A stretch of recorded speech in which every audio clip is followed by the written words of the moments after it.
So a habit is a behavior that we choose to partake in. Man, good. Good. The 7 deadly sins are actually attitudes. Oh, yes. Which early Christians listed as the cause of human misbehavior. That's right. And the actual reason that we hurt each other, they are not sins. And et cetera, et cetera. Actions that will separate you from a right standing with the good Lord by the underlying cause of actions that we.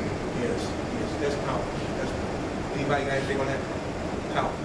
I think that's it's kind of self-explanatory, even though it talks about the 7 demons, but also talks about the enemies, which are the 7 demons, and then the 7 sins, which are the, I guess, are the attitudes of those demons. There you go. That's right. Those are the attitudes. That's right. I'm glad you said that's very powerful, Brother Dwight. That's excellent because those are attitudes. Each sin or each demon has an attitude that he tries to project on you to receive that. An attitude of lust, an attitude of pride, an attitude of envy, an attitude of gluttony. All those are attitudes because you have a choice. It's a habit. If you choose to indulge in that, that becomes a habit. After a while, what's that habit? You continue to do that over a period of time, then it becomes a what? Addiction. Praise God. That's right. That's how strong. That's how strong gonna get created. Absolutely. Boy, y'all catching on good tonight. Excellent. Okay, Brother Josh, hit us with the first deadly sin, sir. Pride. Yes, sir. Let's deal with it. Pride, better known today as ego tripping. Yes. Pride is excessive belief in one's own abilities that interferes with the individual recognition of the grace of God. It has been called the sin from which all others arise. Pride is also known as vanity.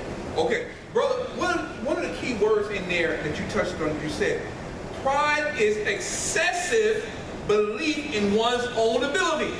Another word for that could be narcissistic or narcissist, meaning it's always about you, yourself, and I. And that's what pride is all about. I want to yes. clear that out. I saw something. In a statement, it said pride is excessive belief in one's own ability that interferes with the individual recognition of the grace of God. When we talk there about the grace of God. Everybody, well not everybody, but generally said, we are covered by His grace. We are here because of His grace. Not because we did better, not because we knew better, not because we lived better, because that is something that He offered a gift to have grace upon. We didn't do nothing to deserve that. And when you have pride, like I said, it interferes with the word or the meaning of grace that God offered. That's right. God Almighty. That's right. Absolutely. And that's how it destroys us as men. And we have a big problem with pride. Because, know why? Because 9 times out of 10 we as men, we don't know the basic skills on how to be a real man, so we have to use the pride thing as a mask to cover up our deficiencies where we lacking in.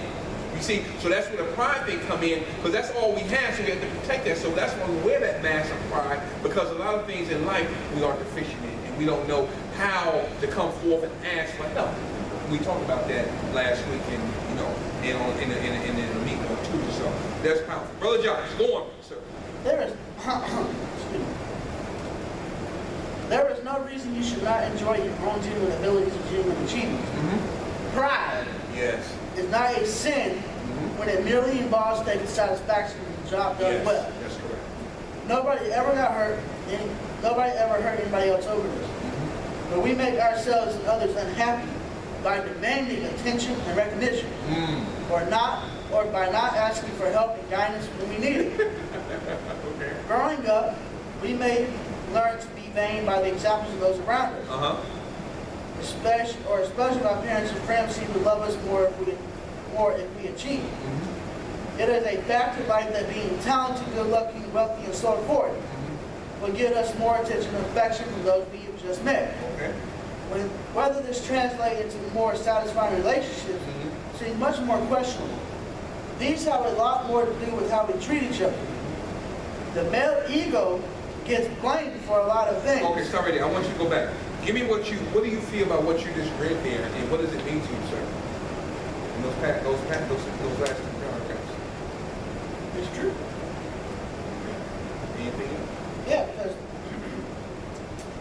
when we go out for sports, Brother Tyrone was talking about this in the meeting on Tuesday, and I hate when they did this, but when your teammate used to slap you on the butt, when you get all pumped up, that's a form of pride. That's a job well done. That's not going to go out and hurt somebody else. That's correct. It only comes out when we want to hurt somebody else, is if we can hurt ourselves. Yes, that's correct. If our pride is hurt, we're back into a wall. Sure. We're coming out swinging. Yeah. We're coming out with guns. We're coming out with rape. We're coming out with anything that we can to regain our pride. That's correct. And some of it come by the teaching of parenting, which you touched on, because your parents can have so high standards for you to do something that you won't have no choice as a child growing up to believe in yourself to get this done, to be wealthy, to get this, to be the best, stuff like that. Then when you grow up, you become proud, you start looking down on other people. I work hard for mine, and that's your choice. So parenting can play a factor. Sure. It definitely plays a role. I mean, especially, I'll use an example of my own life. When I was growing up, I had my father there, but sometimes I didn't get what I wanted from my father. But when I started playing football, all that changed. Because, You know why, right? Yeah, I know why. Because we're competitive. There you go. There you go. We when I was in high school, I used another analogy. I played safety in high school, and a lot of my teammates would try to take somebody out of the game, Right. which is not competitive. Yeah, because, right. It's not sport. Yeah. Right. So, on the other hand, that hurts the other person's team because they're down a person. They're down person, sure. But that helps our team out. But it took them out in a way that wasn't supposed to be. Right. Right. All right. The male ego gets blamed for a lot of things, especially when it comes to dating. Oh, now we're getting into some good stuff now. It is also a force to be reckoned with. Sometimes it can feel like there are three of you in a relationship. Him, her, and his ego. Stop right there. We talked about this Tuesday, and I want us to literally talk about this and why is it that way? Why is it three people, when you get in a relationship with a young lady, you like the young lady, and you're pursuing her, you want to spend time, you want to get to know her. Why is there three people in a relationship instead of two? Oh. Go ahead. Brother. One of ours from experience. Okay. When you dating somebody, just dating somebody, you don't want to be. Basically, you just want to know it all. So you feel like you don't. Yeah, I was thinking trying to figure out what to say. So you feel like you don't. If you feel like you're lacking in something, you feel like that she's gonna look at you differently. Now you an example, like I think it's in here. Like say if you're going somewhere, like you're going on a road trip and things like that, and she say, "Babe, I think we're going the wrong way." You're like, "No." Ooh, there it goes. I got Right there, buddy. But then you go on and go on. You seen that she was right the whole time. So that question part as a man too, because you always be, as men, we always want to be in control. Yes. Yes. That's right. Absolutely. And that's right, Brother Dwight. You are so true. We as men, we want to be in control of things, especially when it comes to relationships or anything in life. We want to be in control because that's the only thing as men, our ego, that's the only thing that makes us feel important. Because if we feel that we're in control, that's going to make somebody else look up to us like we are somebody. And usually as a man, when you look at a man, generally speaking, if we have not been taught like y'all being taught here, usually they don't have a clue what it is. So they have to pretend to be something that they're not. So They hide behind the mask. that's right. So that ego really comes in play when you go out in the street. You every day when you meet people, see men and young boys out there, it's an ego thing. That's why when people first meet, they when I Uh-huh. get what they love about it, I guess their job. Yeah. Because they're trying to impress. They're trying to impress. A woman usually won't do that. She's just gonna be straight up with you. You know what I'm saying? Because she wants you to be honest with her so she can see the real you. You see what I'm saying? Go ahead, Brother Josh. Go ahead. A couple broadcasters, I don't know which one it was, but we're talking about relationships, and Brother Tyrone made a good point. A relationship is 50-50. It can't be no 25-75. Because it's what you can bring to the table. Yes, yes. What she can bring to the table. Yes, yes. And then you come together and know and see what you can help each other out with. Yes, yes. That's correct. But with a man with his ego, Yes, yes. he doesn't want to have that woman do all the work that he can't do. Yes, that's right. That's right. All right, let's turn over because we basically touched on that, on what we talked about directions. Because we as guys, we're not going to ask for direction. We're not going to ask for help. We're not going to do none of that because we feel we've got it under control. But we really don't. We really don't have it under control. Majority of the time, we don't. But we have to put that air on like we do know.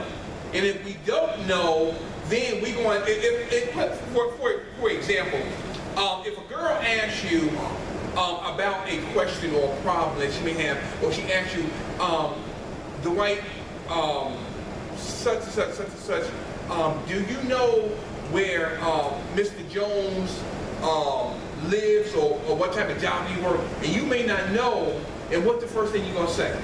I'll check into it, I'll get back to you, right? No, we never do it. Yeah, we don't do it because we're embarrassed because we don't know. You may know this gentleman for a while, and you should know these things, but she's asking for you to ask her, to tell her what she needs to know, but usually 9 times 10, if we don't know something, we'll put that question off because we don't want to look stupid. Here it is. Yes. On a couple of broadcasts, just shift a little bit. We talked about as men, majority of men more likely to Commit suicide. than women. Yes. And the thing is, you know the part about there are some men who do reach out to get help, but Yes, they get rejected. I was Yes. watching a movie, a TV show a couple of days ago about this man. He was at the lowest he was asking a wife or losing his girl, his job, his best friend started together to renew, get them out to him. And he told his friend, he said, can't draw me to the airport because I feel like that I'm about to do something stupid. He said, why you just don't admit yourself? He said, I'm just letting you know I'm going through these things right here and I'm recognizing, but just drop to the hospital because I'm right. I might lash out on my way there or do something. And the guy was like, rejected him. See? That's how, You got rejected him. And the thing that came back to my mind was the broadcast we had by the guys who do reach out. Yeah. My thing is to guys or anybody who's listening, when you reach out and you get rejected, like Tyler Perry said, like keep reaching out, keep telling until somebody receives you. That's right. That's right. Because it's a stigma. We were talking about this last week in a couple of broadcasts as well.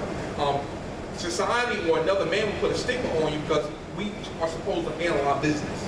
We're supposed to take care and do what we got to do, but not to be, and we're going to get into this later. Yeah, take care of business. But also we're going to get down to this later on in the broadcast, talking about whining and complaining. You see what I'm saying? Another man or another woman don't want to hear a man whine or complaining about something. But we go through problems too. That's right. But nobody won't listen to us when we reach out for help, and then when we do something crazy or kill somebody. What happened? What happened? What? I know, right? Exactly. Exactly. That's right. I'm gonna put it like this. That's right. Brother Tyrone hit on it. I'm gonna say, girls, we go through hell. Yeah. Guys too. We do. But see, girls, women, they don't tend to understand us. Yeah. Because they don't think. Well, we can't because we're too different. We're different. They're emotional. We're more When logical. they were younger, Yeah. when women were younger, they were taught to open up. Sure. We as men, we were taught don't be no sissy. That's right. You That's right. pussy, have your business. That's right. But see, that really hurts us inside because we want to receive help. Yeah. We just don't know how to receive help. Yeah. When it's there, if to give it, you know what I'm saying, without being putting the label on us or a stigma or person. That's right. Brother Josh, finish with E and then the little message in the middle, and then we're gonna go, Brother Dwight. What happens if you strip a man of his bones? Guys tend to be tough. Yes. that was good right there. Amen. God. Previous to pain. And previous to pain. Meaning that he don't project that he feels the pain. Even though he may be hurt, he ain't gonna tell you he hurt. Okay? But the ironic thing is that the male ego is as fragile as an egg. Yes, it is. Or as New York Moments writes, on the appropriate title block tied of men. Uh-huh. The male ego is like a zeppelin. Uh-huh. Yeah, well, yeah. It's big and bloated and full of hot air. Have you ever, and I'm gonna tell you what it's up. Have you ever seen the Hindenburg many years ago, back in the 30s and 40s, back in New Jersey? It's just like, you've seen a blimp before? It's all blown up with air. All you gotta do is stick a pin in this busted. Same thing, that's what Zeppelin is. You see what I'm saying? In fact, it's so big it floats. That's right, that's But right. one little spark That's right. destroys the whole There thing. you go, absolutely, absolutely. So, how did it become this way? Uh-huh, And what can be done about it? yes. Well, Rabbi Manis Friedman has a theory. Uh-huh, Basically, that all men are prenatally uh-huh. in an existential Existential crisis. Meaning, what does that mean? Meaning that we're just surviving. Because we don't really know who we are, what we do. Like ages. That's right. We don't know nothing. You know, exactly right. we So, know how to keep a banana. so we walk around being tough, and actually, we ain't tough. We're hurting, but we won't tell nobody we're hurting. You know what I'm saying? So we're really the walking dead, but we don't know where to get the help from, or we have not been trained to get the help that we need. So We know where to get it from. We Yeah. just don't reach out for we it. just don't reach out for it. Exactly. All right, Brother Dwight. Let's go down to what happens if you strip a man of his belongings. And you know, this is powerful. What happens if you strip men of his belongings? Men have this complex that if you strip away the internal, his trapping, if you take away his car and his money Yes. and his blue suede shoes, Uh-huh. there's nothing, there's dust. That's right. That's which we remain. Reverend writes on a Jewish single website, every man is terrified that in the end he would have mounted to nothing. That's right. Wow. That's right. No matter how much he has accomplished, deep down inside he is afraid that What? it is all going to go away and he is going to remain at nothing and not emptying at zero. Yeah. With good reason, considering that's what happened. Okay, so let's talk about that briefly. What does that mean to you, gentlemen? We'll start with you, Brother Dwight, since you read that. If a man is stripped of all that he has, the external or materialistic part of his being, what does that mean to a man if he loses all that? Well, I just want to touch back. This topic corresponds with our last broadcast a couple weeks ago, man called revolt. Yeah. And it's the seven identity that's Yes. wrapped around the man part. Yes. It's your job, your Yes. car, your girl, Yes. your things like that, your clothes. That's right. And we use those things as our image because it's part of our ego. Yeah, And it goes yeah, back. Once all those things are gone, once you profit, it's Yeah, gone. yeah. There's nothing. So That's we right. haven't invested in nothing. That's right. That's It's right. invested in the car, That's the right. money, the Yeah. girl, Yes. the clothes, and things like that. Yes. To describe us, to describe our character. That's correct. And deep Absolutely. down, there's nothing. That's right. Absolutely. Alfred, Brother John, anything on that? Yes, sir. All right. All that? Okay. Brother Dwight, in this out on telling a man he has an ego dealing I with had girls. something to say. Okay, I'm sorry. That's what I said. Do you have anything to say? I said, yeah. Oh, okay. I'm sorry, brother. Go ahead. So when it said, deep down inside, he is afraid it is all going to go away. But with the question you just asked, what happens when it's taken away? Yes. We commit suicide. Yes. 9 times 10. Yes. We have nothing. Yes. And 9 times. We're afraid we're going to have to start all over and work our way up to the top again. Yeah, I'm glad you said that because, but we talked about this before because you got. I remember you said we was in our meeting on a Tuesday, and we was talking about white gentlemen, and he said, "What is this picking on white boy day to day?" I said, "No, not actuality, but let's talk to tell the truth." Usually 9 times out of 10, those that It's commit white suicide people because- are middle-aged white men that commit I'm suicide. going to tell you why. Because as black people, in the black culture, y'all know what struggle is. Yeah. When we're struggling with something, we think, oh, pow, it's over. Yeah, yeah. But on the right. But it's your, Okay. I'm talking about. Okay. But as on your side, you know what the struggle is, and you know how to take care of the struggle. You're a white man, you don't know how to take the struggle because you've not been put in the situation that another person been. Okay, I'm gonna let you speak. Let me say this. Also, on the African American side, the African American community, if a man struggles with those things or loses those things dealing with his identity, the first thing he would turn to is drugs or alcohol. That's what he'll do. When he loses everything, 9 times out of 10, you see him on the street corner, he's drunk,